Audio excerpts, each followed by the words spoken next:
Good morning, everybody. I think the big difference between the South African real estate market and what you see globally is just the choice that you have. And certainly when you're looking at the index, or the SA listed property index, it's dominated by retail and office. In fact, almost 75% of our SA listed property index is made up of office and retail, and that retail is dominated by super regional and regional malls. There is obviously a growing industrial stroke warehousing component, but you can see, residential is very low, self-storage is very low. You don't really see data centers and many of those other property types that have benefited from the pandemic. So the South African property market, unfortunately, has suffered significantly more than other global markets because of the makeup at an index level. However, I think it is also important, there are still specialist REITs. They happen to be smaller, they happen to be left outside of the major indices that still offer compelling long-term value for investors because they are relevant.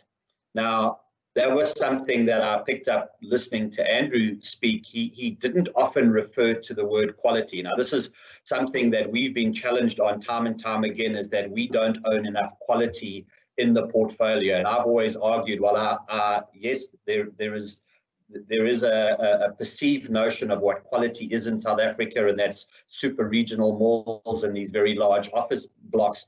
But those property types were becoming increasingly irrelevant. And so what we wanted to focus on were properties that were more relevant. So we increased our exposure to self-storage. We have a significantly larger exposure to community and neighborhood shopping centers in townships and rural areas. We've got the warehousing exposure. So the makeup of our portfolio is different to the market. But the problem is that every investor looks at the overall market in South Africa, and all they see are these property types that are under tremendous pressure, being your regional and super regional malls and offices. Okay, thank you. And I think we'll come back to that a bit later, showing on some of the performance that those subsectors have experienced in 2020. But would you mind just taking us back a period and maybe the run up to the end of 2017 and what drove that Super Bull run, and then maybe what's happened since then to the sector?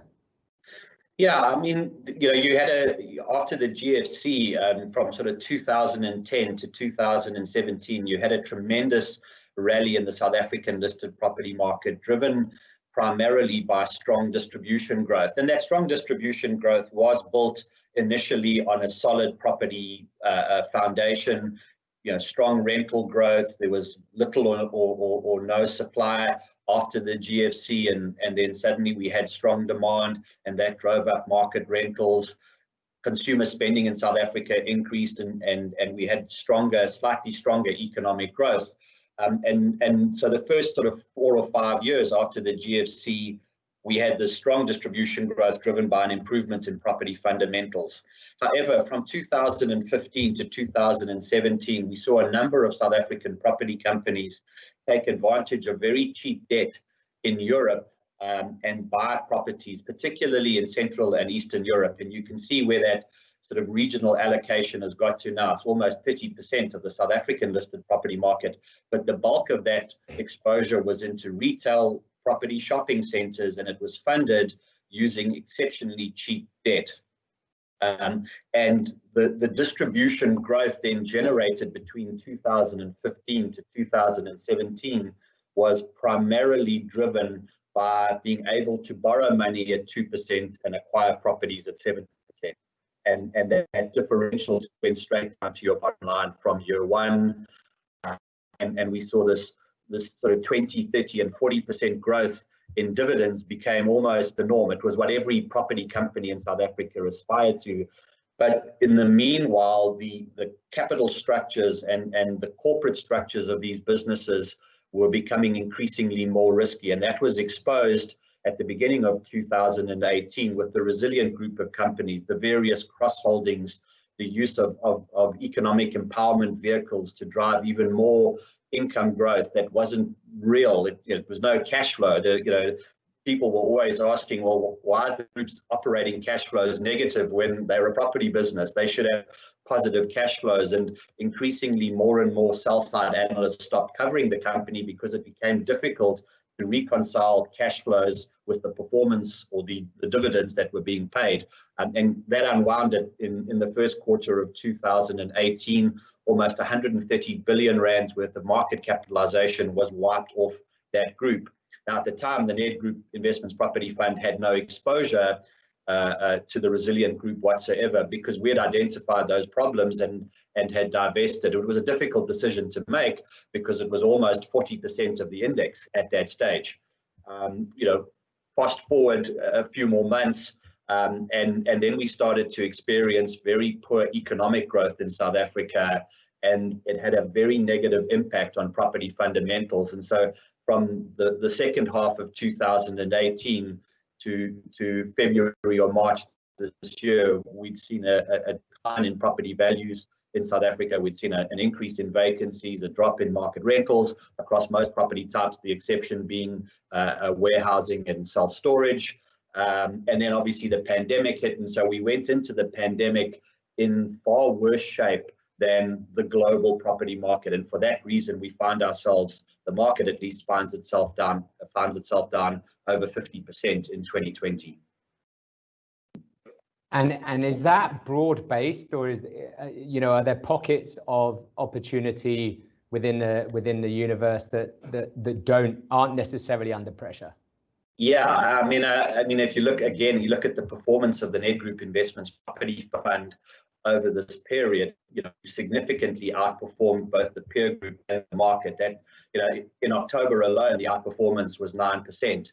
The Ned Group Fund was up 0.5% in October, just last month, whereas the market was down 8.5%. And that's because of the types of investments that we have. We don't own super regional malls. We have very little office exposure. And the office exposure that we have is predominantly to government leases, long-term government leases. Well, now at least they're becoming long-term government leases. We've got substantial warehousing exposure through Equitas, as well as substantial self-storage exposure through storage. So the bulk of the portfolio is actually in property types that are relevant. Our retail exposure is to businesses like Fairvest and Safari, where the bulk of those properties are their community and neighborhood shopping centers, selling essential products and services in rural areas and townships. Now, chat to any of the retailers, and we saw it in the recent results announcement. They're all talking about the success of their non-urban stores, just how much growth they're seeing in rural areas and townships. Made reference to 20% growth in 2020 during the pandemic in some of their stores that you sort of never even heard of before. But that's the type of property that we own. And going back to something that Andrew said, it's about relevance. What is relevant today? Is a super regional mall dominated by entertainment offerings, is that relevant? Is a massive office tower that relevant today? Whereas in the Ned Group Fund, we've tended to focus on properties that are relevant, in our opinion anyway. I think that's a good opportunity to touch on the next slide that you sent through to me, which is a chart from MSCI, where it talks about those subsectors that you just touched on. Yeah, absolutely. I mean, you can see the super regional malls. And this chart is basically the total return broken up into income and capital over the 6 months to June 2020. So it includes that second quarter at the height of the pandemic. Now, obviously, this is the physical property market, and valuers tend to be a little bit slow in making radical shifts in some of their valuations. But you can see, there aren't 20, 30, 40, and 50% declines anywhere on that chart. So even though the REITs are down 50%, the values of the underlying portfolios haven't fallen by anywhere near as much. So the discounts that we see to net asset value are very, very wide. But importantly, you can see where the most pain was felt was in those super regional malls, followed by the regional malls. And again, the Ned Group Fund only has 2% exposure to those two property types, versus the market where there's almost 30 to 40% exposure. Community neighborhood shopping centers have experienced very little price declines, and that's simply because their rentals have remained intact. Rental collection rates in those particular centers are in excess of 90% versus super regional, where it got as low as 35 and 40% at the height of the pandemic. And again, you can see warehousing and distribution. Unfortunately, self-storage isn't in there, but globally we've seen strong growth in self-storage rentals. And although we haven't seen growth here in South Africa, it's been flat. We shouldn't see any decline in values there either. But I think, again, the important point to make holistically when looking at this chart is the difference in property decline in the physical market versus what we've seen in the listed property market. So therefore, it's not surprising that Texton Property Fund, which isn't a business we own, but it's sort of a poster child for the value that exists in our market. An offer has been made by a consortium led by Marcel Golding. It is still at a massive discount to net asset value, but it's at a 50% premium to the market price. The share price obviously rallied 50% when the announcement was made. So there is, especially the most bombed up cases where discounts to net asset value are 70 and 80%, there is still an opportunity for private equity players to take these businesses out. They still see significant upside, but importantly, shareholders in the listed property companies will experience very, very strong capital growth in a short space of time. And I've just seen another email come through to me from a private equity player this morning wanting to chat to me about one of our positions where a private equity investor is very interested. In discussion with another private equity player last week, also looking at opportunities that exist in some of the smaller businesses that we own. I'd like to get into that subject matter in a moment, but we had a question come through. Do the current prices reflect the quantum and risk of future cash flows? And I think it's quite pertinent if you look at this slide where you see inner city office and city decentralized office that has only been devalued by valuers by about 5 or 6%, when we've seen occupancy or vacancy rates kick up significantly. So how do you tie in that revaluation with either listed property prices or where you see the future income given the level of vacancies now? Yeah, I'll chat to the inner city story up because I think it's a huge opportunity because it's the one area where office accommodation currently or office values are affordable enough for developers to convert some of that space office into student accommodation and low-cost housing. And the government has already indicated a willingness to provide very cheap funding to developers who are willing to do that and tax breaks. So I think that's probably supporting some of the value that we see in the inner city, and it helps some of the positions that we have, like a Delta, for example. Yeah, I think the big issue is around cash flows, and Andrew did sort of allude to it in one of his original comments. Yeah, and I've already also expressed this. Property companies went into this pandemic in far worse shape than most of the global REIT universe. Debt levels were reasonably high, loan to value ratios were high, interest coverage ratios were low. And so the strain that we've seen on those cash flows has resulted in investors questioning the sustainability and viability of many of these businesses. And I think the jury is still out on one or two of them, but by and large, most of these businesses are generating sufficient cash flows in order to meet their debt repayments. Now, the one benefit that hasn't quite come through yet is the significant lowering of interest rates in South Africa. Most of the REITs hedge out their interest rate risk for 2, 3, 4, and 5 years, and so they fix their interest costs.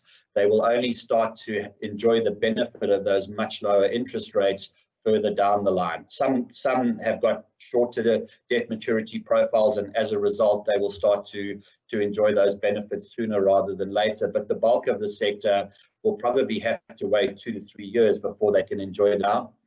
But as banks become increasingly nervous about the positions of the businesses, as property values fall, as coverage ratios decline, some of the banks are thinking about converting interest-only loans into amortizing loans. Now, that's not a good thing for the listed property companies to find themselves in, because it means more and more cash is being sucked out of these businesses at a time that they need that cash. They obviously need the cash to continue to enhance and improve the quality of their portfolio. It's a highly competitive environment now, and you also need that cash to incentivize tenants, tenant installation costs, rent-free periods. You need to have a war chest in order to be able to offer tenants those sorts of concessions in order to attract them into the property. And then, as Andrew has also mentioned, you've got to spend money on the property in order to make it viable for a new tenant. So to have your loan to values pushing up close to covenant levels, to have your interest cost ratio pushing at covenant levels, is an uncomfortable situation for many of the REITs, and probably speaks more to why the sector is under pressure today than what is actually happening in the physical property market. It's about the structure around the portfolio and not necessarily the portfolio itself. Yes, the portfolios are under pressure, but not as much pressure as the capital structures are bringing to bear on the sector. I think a lot of what you said there, Ian, talks to how you really need to be active, whether that's in the current market or generally within the SA REIT universe. But with these increasing vacancies and big businesses maybe giving up space now that we can work from home, or certain people of us can work from home, what's your view on that and the impact that might have in terms of additional impacts on impairments on valuations of buildings?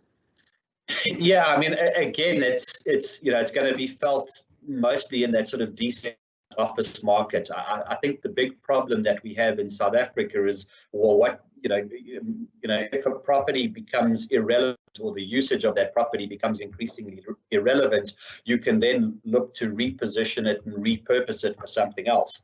The problem is that the cost of those decentralized offices is sort of 15 to 20, 25, 30,000 Rand a square meter. Now, talk to any residential developer, they are looking at a sort of an initial cost of buying a property between 6,000 and 8,000 Rand a square meter. Now, you're not going to find that in the decentralized nodes. Where you may find it is in the inner cities. If you look at the cost of those properties, it is in that 6,000 to 8,000 Rand range, particularly if it's predominantly vacant. And so there's a much better opportunity for developers to repurpose and to reposition properties in the inner city than there is in the decentralized office node. So yes, I think we're going to continue to see a significant increase in vacancies. We're going to see pressure on market rentals in those decentralized office nodes.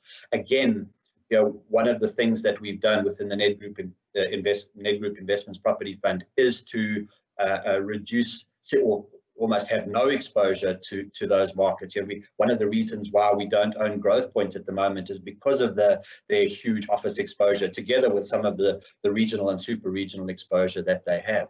I mean, it's early days. I think a lot of people who are working from home today will eventually go back into the office. Clearly, it's not going to be at the same utilization rates that we've had historically. Maybe companies will demand more space for fewer employees. It's unknown, but I think right now, looking forward, there is going to be further downward pressure on valuations in those decentralized office nodes like Sandton and Rosebank and the Foreshore in Cape Town potentially, although it is a fairly unique market. Century City will probably also experience.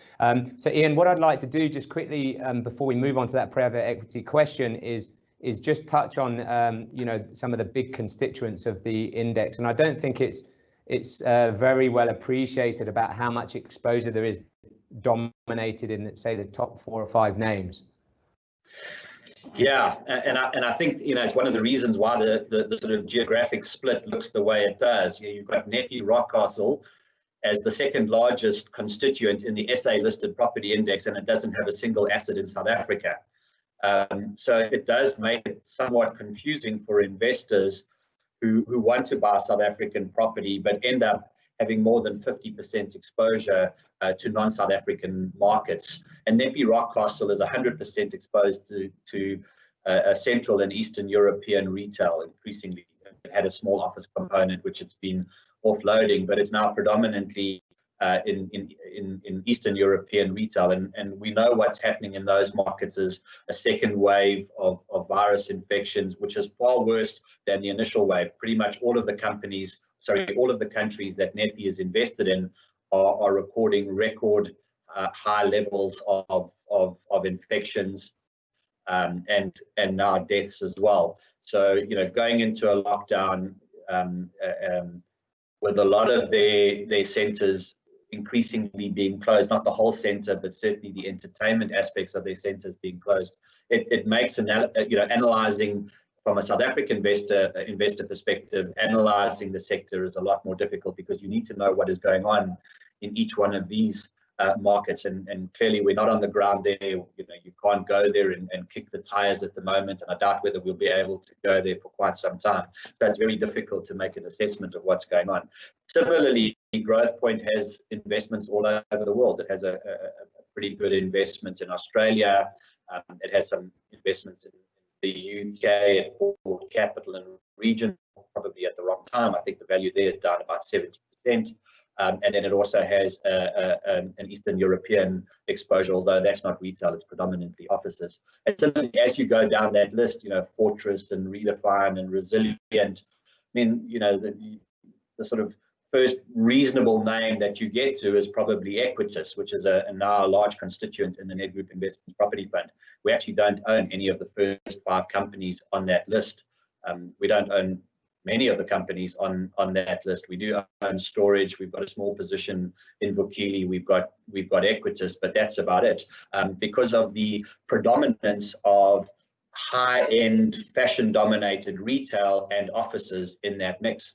That's the next sort of 20 companies that we believe start to offer the best opportunities in the South African market. You don't see Fairvest in that list. You don't see Safari in the list. Those are 2 of your top performing REITs in South Africa this year, and they're major constituents in the Nedgroup Fund, but they typically are not held by other investors because they don't form part of the SA listed property index.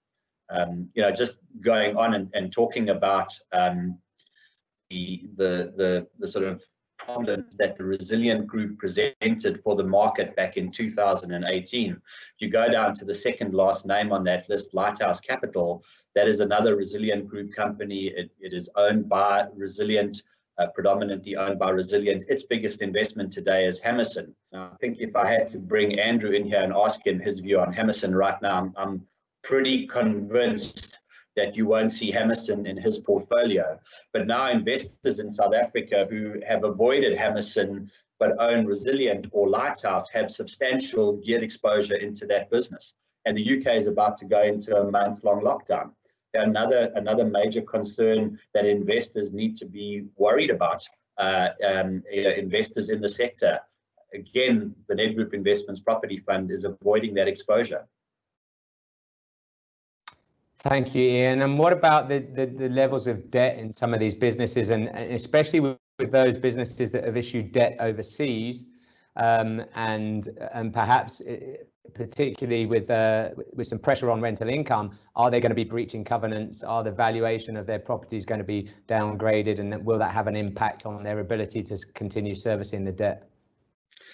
Well, let me just put it this way. One of the sell-side analysts has recently done some work in Growthpoint, trying to work out how much capital the business would need in order to get itself into more reasonable shape.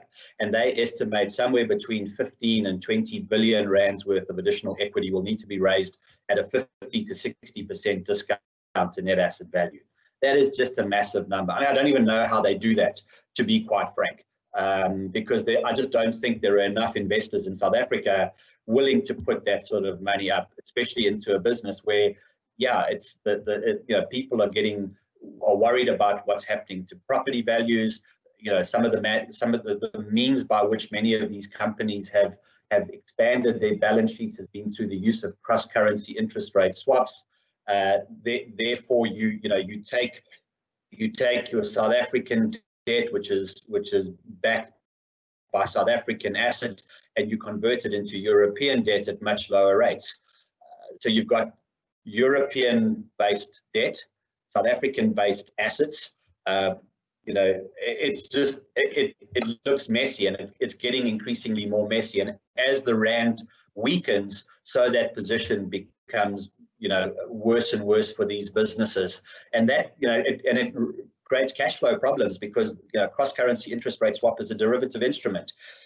At some point, you have to mark those to market, and when that happens, there's a cash flow requirement that the REIT has to make. Now, most of these businesses have put a significant amount of their property portfolio up as collateral, and so during the height of the pandemic, when these prices had dropped 30, 40, and 50%, and when values were falling and the rand had blown out completely, only one or two of these businesses were required to actually put any cash up. Most of them had sufficient collateral, but it did get to a point where these businesses were very nervous. So what is happening now is that those cross-currency interest rate swaps are being unwound. Resilient has unwound all of theirs. One or two other businesses are talking about unwinding them. That means that you now bring all of that debt back to South Africa. So instead of enjoying 2.5%, and 3% interest rates in Europe, you're now having to pay 7%, 8%, and 9% interest cost here in South Africa. So it's another drag on incomes. It's another drag on cash flows. Yes, once it's in the base, it's in the base, but it will create a much lower base for 2020 because of these higher interest costs. So I think you've illustrated in a lot of your comments there how important it is to look under the hood and really dig into not only the structure of the businesses that you're buying, but also the underlying tenants and the buildings that they're occupying. I do want to move on to the comment on private equity, and within the global REIT universe, we've seen a lot of activity from the likes of Blackstone and other huge private equity businesses around the world making offers in the listed global real estate space. And you've been talking for a while now about how there's been major players in the unlisted market in SA making approaches. And would you just kind of describe what the impact of that is, why they might be looking at this universe right now, and why it makes sense for them to do that? Yeah, well, I mean, if you consider where listed property companies were trading at relative to the underlying value of their portfolios before the pandemic, it was probably at a discount of somewhere between 20 to 30%. The average discount today is well over 50%. Now, the reason why those discounts are large is because of the capital structures of these businesses. A private equity player can come in and sort that out. They can take the business private. Typically, in the private market, there is significantly more use of leverage. There's a bit more balance sheet strength. There's, all of those things take quite a lot of pressure off the banks and other lending institutions. They can make an offer to shareholders that is 30, 40, or 50% above the current share price, but importantly, still at a substantial discount to the underlying value of the portfolio. They have the time to wait for that value to be unlocked. Obviously, they need to see the opportunity to unlock that value. So in some businesses, they'll say, well, hang on, there's actually just too much work that needs to be done on this portfolio in order to unlock the value, and therefore you're not going to see you're not going to see those companies become targets. But again, if you look at what the Texton proposal, it's a 50% premium to the share price, but importantly, it still represents a substantial discount to the net asset value. Marcel Golding and his consortium can then sort out the corporate structure or the capital structure, the balance sheet of that business, inject a little bit of cash into the portfolio. They're 100% shareholders. It's their money. They can obviously do with it what they please. and then they have 2, 3, 4, or 5 years to unlock that net asset value. Even if they don't get the full net asset value and they only get 80% of that net asset value, they're still going to double their money, more than double their money. So that is the opportunity that exists today, the extreme level of valuation because of the extreme levels of negative investor sentiment towards listed property in South Africa. Now, I don't think you're going to see private equity players look at growth points and redefine. I just think that's too much. There's just too much money to throw at that. I think you probably have to go down to, you know, maybe a 5 billion market cap and less. Before, and that seems to be the sweet spot. Although, you know, based on the discussions that we've been having over the last 2 or 3 weeks, it's all in businesses where the market capitalization is 2 billion rand and less. So I don't think any of these private equity players want to throw 10 or 15 billion at businesses, but they're happy for, you know, 200, 300, 400, or 500 million rand seems to be the sweet spot at the moment. And with what's happened to prices, there are a lot of South African REITs that actually fit that bill today.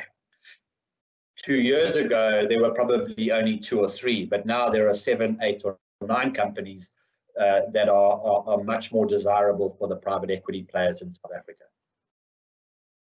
Yeah, thank you. And obviously the private equity players have the opportunity to go out and buy the buildings themselves or buy listed vehicles where they can take ownership of those buildings. It's just, and then they're just playing the price arbitrage to see what's a better option for them.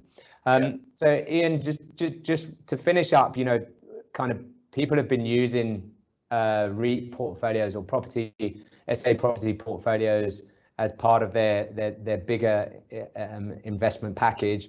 Is it still a viable asset class? So how would you tell people it's a viable asset class? What are the components of return that they can expect and into the future, and how reliable are those components of return when I'm talking about income and capital growth? Yeah, I mean, I think that, you know, if you look at the sort of way that we've positioned our portfolio and the types of securities that we own, I think it's still very much a viable asset class, but you've got to be quite selective in the types of properties that you own. They've got to be relevant to the changing needs of consumers, the changing needs of businesses.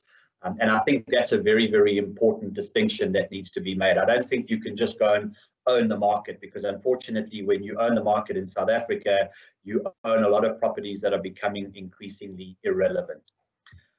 In the South African market, given the struggles that I foresee in terms of economic growth, yes, we will have economic growth in 2021 and 2022, but it's still going to be pretty pedestrian, and it's not going to lead to a substantial increase in demand for space, and therefore not a substantial increase in rental levels.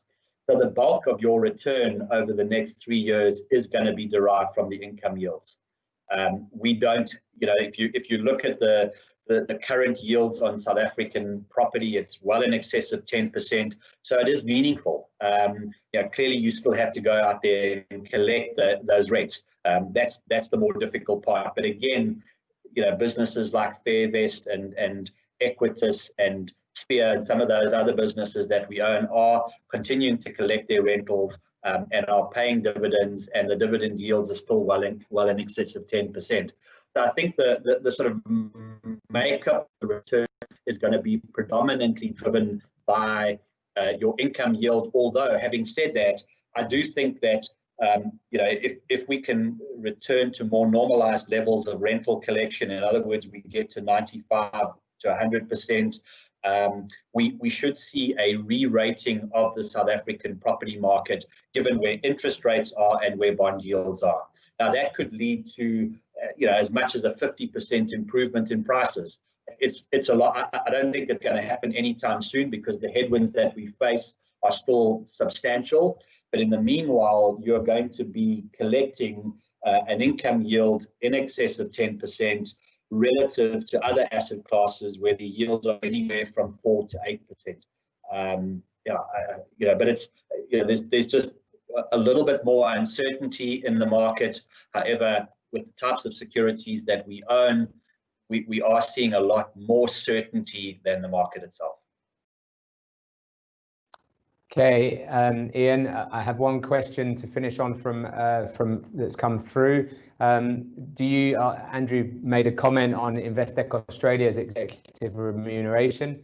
Do you have a view on that? Yeah, it wasn't the executive remuneration. It was the buyout of the management company. So basically, internalization of their management company. Now, I mean, we're not huge fan of we're not massive fans of management companies in the first place. And with both Investec Property Fund and Investec Australia, we were always worried about governance because of the inherent conflicts of interest that exist between your major sponsor and shareholder being Investec and all other shareholders. We saw it in Investec Property Fund, and obviously now we've seen it in a massive way in Investec Australia. We don't own either of those businesses. I do see the question also asked whether or not we'd engaged with management. No, we have not engaged with management. We haven't needed to because we don't own it, so we don't feel aggrieved. But we're not surprised. It has also, it's not uncommon in South Africa to see these management companies being taken in-house and internalized. The benchmark was set years ago by Growthpoint, which again was an Investec-led vehicle at the time. I think Investec received about 1.6 or 1.7 billion rand for the Growthpoint Manco. Now that did include Growthpoint acquiring a big chunk of their staffing, their property management staff. But again, you know, it's something that Investec set in motion, and we felt that it was going to happen within both of the two new Investec vehicles, being Investec Property Fund and Investec Australia. So we just steered clear of those two. Thanks for joining us today, and very much appreciate your time. Thank you very much, Rob. Thank you very much, everybody.